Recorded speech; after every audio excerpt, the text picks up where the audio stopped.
Hello dear ones, it's Maria with you. Today we're gonna do the third and last part of Dolores Cannon's book. Give me just a minute. Just remember that I have videos in Portuguese, Spanish and English. If you see a lot of videos in Portuguese coming up, you are not in the wrong place. The playlist for all my videos in English is in the description of this video. Let's go to our summary. We were created by God like Himself. We are a beautiful thought in the mind of God. We are part of God's consciousness. When we incarnate on the body, only a little part of that consciousness comes to the body. The other part remains with God and has the knowledge of everything. We call that other part our higher self. Dolores Cannon, in her books, she used to call the subconsciousness. Our higher self is always, the connection with our higher self is always constant. It never ceases to exist. And the communication is done through our emotional guidance system, our emotions and feelings. When we are feeling good, that means we are looking at the same thing our higher self is looking, and we are having the same opinion about the subject. So our higher self says, very good, you're doing really good, that's the right direction. When you feel bad about something, about a thought or an action or something, actually it's your higher self that's also looking at the same thing you are observing, but it has a different opinion of you. So, no, that's not what's going on. You need to turn to love. Your thoughts are not in alignment with love. Basically, that's what it says. So Dolores Cannon was able to create a technique that her clients will go in a deep trance and their ego mind will step aside, and she was able to contact their higher self, the part of themselves that has the knowledge of everything. And an interesting thing to explain is, when you go to a session like that, when somebody is inspired to go look for this kind of help, actually is their higher self that's trying to lead them to that communication, so they can send a clear message to the person. And during the sessions, the higher self is the one in charge. The higher self will decide which past life the person should see. Or sometimes they even bring the person to a previous life, but something that happened in their childhood that they don't remember. So the higher self know what they need to know to bring to the conscious mind at that moment in order to realign them with their true purpose. And one thing that I noticed throughout all her books, many subjects would suddenly just woke up. If Dolores would lead to questions that would lead to knowledge that they were not ready to know, they would just suddenly woke up. Their higher self was just, okay, that's enough. You guys are not going in the right direction. So if you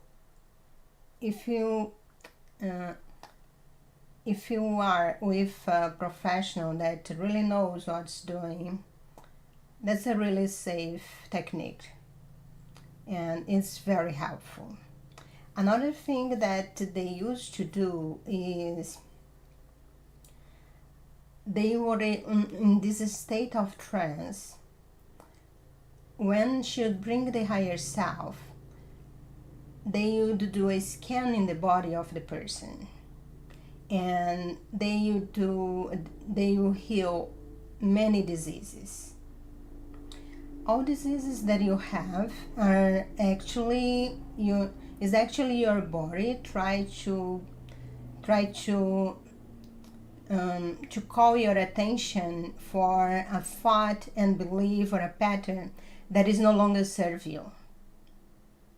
So if the person already no longer needs that disease, so they would be able to heal that disease.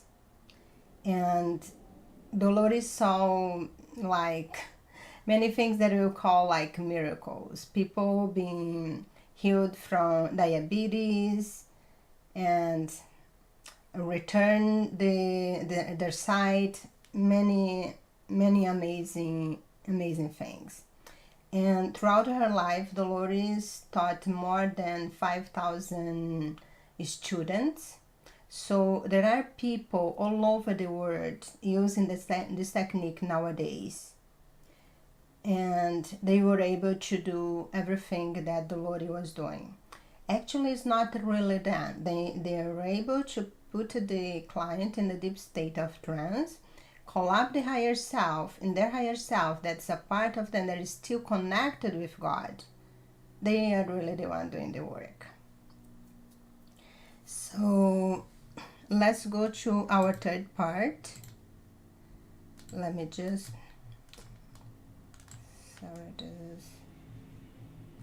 let me show my screen again. So let me put this up here. That's in the beginning. Let's just have a quick review. 5 Lives Remember, the first book written, not the first published. In Between Lives, A Soul Remember Hiroshima, The Search for Hidden Sacred Knowledge, the part 2 that was yesterday about ETs, The Custodians, The Convoluted Universe, Book 1, 2, 3, 4, and 5, The Legend of Star Crash, Legacy from the Stars, The 3 Waves of Volunteers and the New Earth, Keepers of the Garden. Now our third part. And then the inconceivable, let's say the impossible happened. Something that you'd never really imagine. Dolores was regretting, she was working with a client, and the client went to a past life in France on the same time when Nostradamus was alive. And for her surprise, that person, that past life, in that past life, the person was a student of Nostradamus. So Dolores continued with the investigation about that life and everything. She knew enough not to induce. She was already suspected that it was Nostradamus, but she didn't suggest. So, are you a Nostradamus student? No. What's the name of your teacher? And then he said, in the case she was a man, Demetrius, and said, oh, it's Nostradamus. And one of her sessions during the conversation, Nostradamus just getting the room, but actually it's not a room, because when Dolores was contact that past life actually happened simultaneously. So that person wasn't really in the physical, Dolores was contacting her mind, was contacting her consciousness, the consciousness of that past life. So they were already in a kind of other dimension. So Nostradamus was able to get in that dimension that they were communicating, and then he suddenly said to her, Dolores, later on I wanted to talk to you. I have something to talk to you. And then she was, what? And that's how everything started. So they would set up a meeting where Dolores' client would go in trance, and Nostradamus would also come, and they would meet in that dimension that they created with their own mind. I know it's complex to understand, but those things can be done with your mind. Your mind is very powerful. So they would meet, and then the idea was to translate to interpret all the quatrains. Those quatrains, actually, they were designed to help humanity in this moment that we are living since maybe 60 years prior to now. So in Nostradamus' vision, he saw a possible future for Earth that it wasn't really in favor of us or the planet. And he was inspired to do those quatrains. But because he was in the time of Inquisition, he had to be very he has to be very careful. So he created quatrains in a way that the people at that moment, at that time, they would not be able to translate. They would not be able to understand. Basically, he created those quatrains knowing that almost nobody would be able to translate. And he created for himself to translate later to the future. And many times in some interviews that he would say that he would talk with spirits of the future. And it was understood that actually he was talking about Dolores and her clients. And they were able to translate most of those quatrains. And there was a certain urgency because Earth was going to a timeline that was very devastating to Earth and the humans. But let me just explain a little bit about timelines. You know that we have free will. We come here with free will. We have something, we plan our life when you are in the non-physical, we plan our life, but not everything go as planned because we have our free will. We still can take choices that doesn't lead to our destiny. Destiny is when we fulfill the plan that we did for the incarnation. When you are in alignment with that, so you are in alignment with your destiny.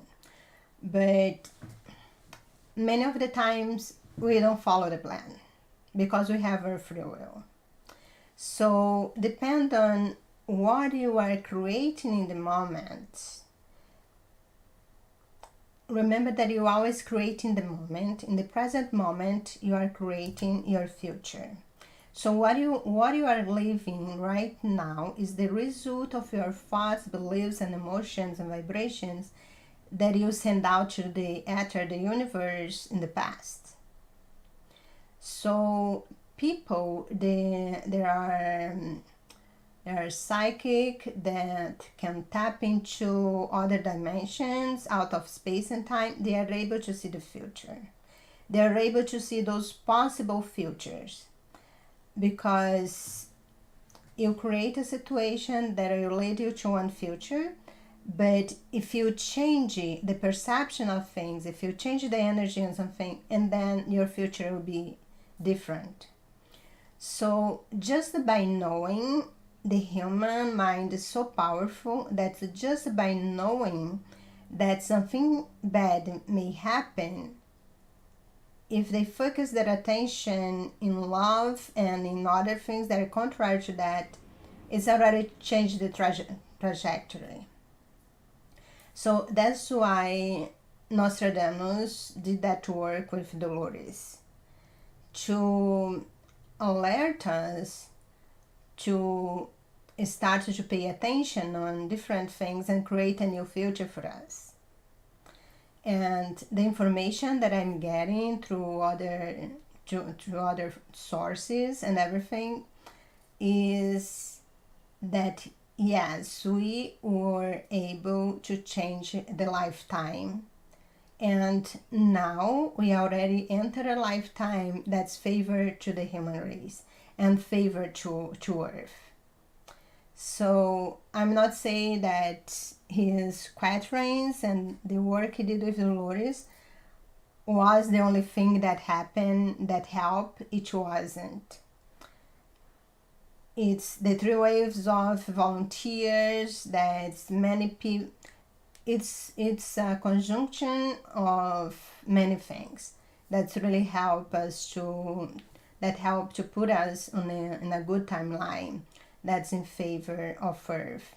And for the first time in history of the universe, a planet will rise from the 3rd dimension to the 5th dimension with humans also changing their vibration together. So it's a very, very important time in history that we are living, and you choose to be here now for a purpose, for a reason. Those books are really amazing. I don't know why I was kind of procrastinating, because I thought, oh, it's just so many bad news that I don't even want to know, but I understood that we have more power than we have been told we do. We can really change the trajectory of our life for good, to a good timeline, if we focus on the good. But if you are in denial, if you are just ignoring that things are not in the right place, they can use our mind unconsciously and create the reality, the future that they want, that's not in favor of us. So those books are really, really amazing. And I didn't get really down and dramatic as I thought I would do. It's really a great reading, and I did learn a lot. It's opened my consciousness for a lot of things. So I really recommend those books.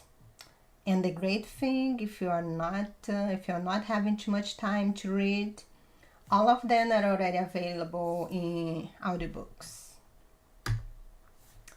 And then you have Jesus and the Sins. This book is amazing. Remember the keeper, now I forgot. Let me go back there to that book.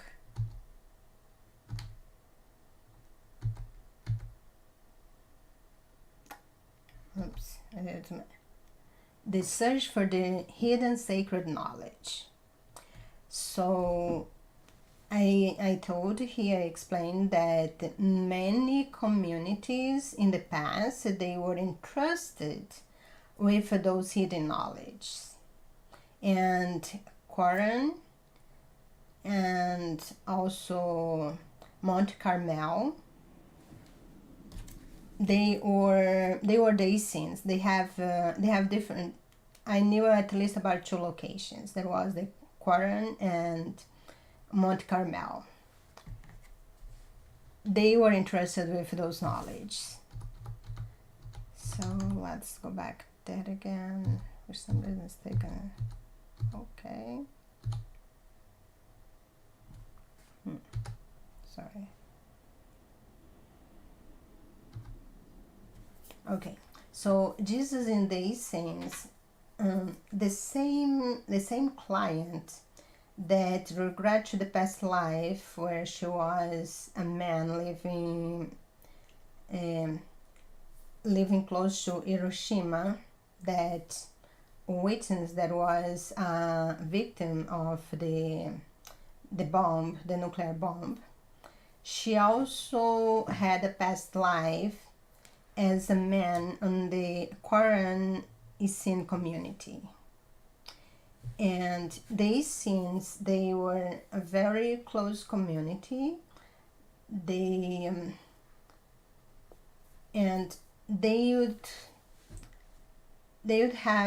were the guardians of many of those knowledges that was coming down through many eons from other civilizations, ancient civilizations like Lemurian and Atlantis.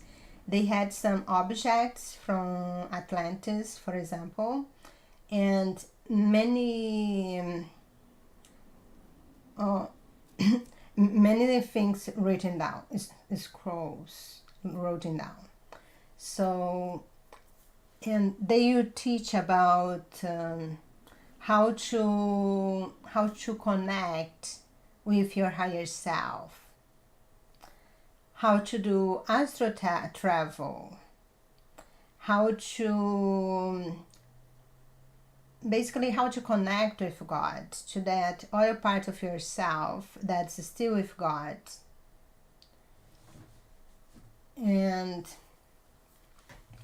Jesus and John of Baptist was one of his students. And then he described Jesus. That's an amazing story. That's an amazing book.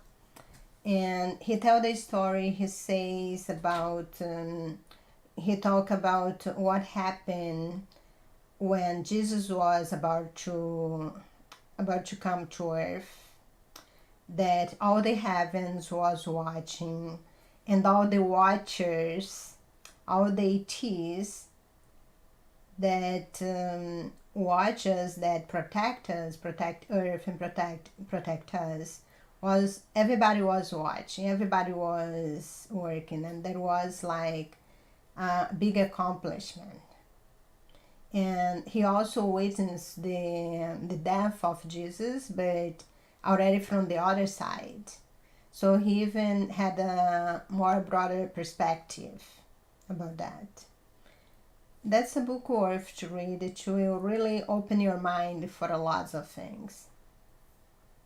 And then there is another one that they walked with Jesus.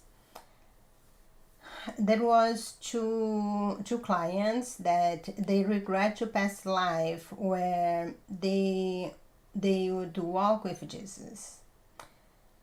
It wasn't only the 12 disciples that would walk with Jesus. Many people left their life behind and followed Jesus. And one of those clients happened to be one of Jesus' niece. And she decided that she wanted to do something different of her life.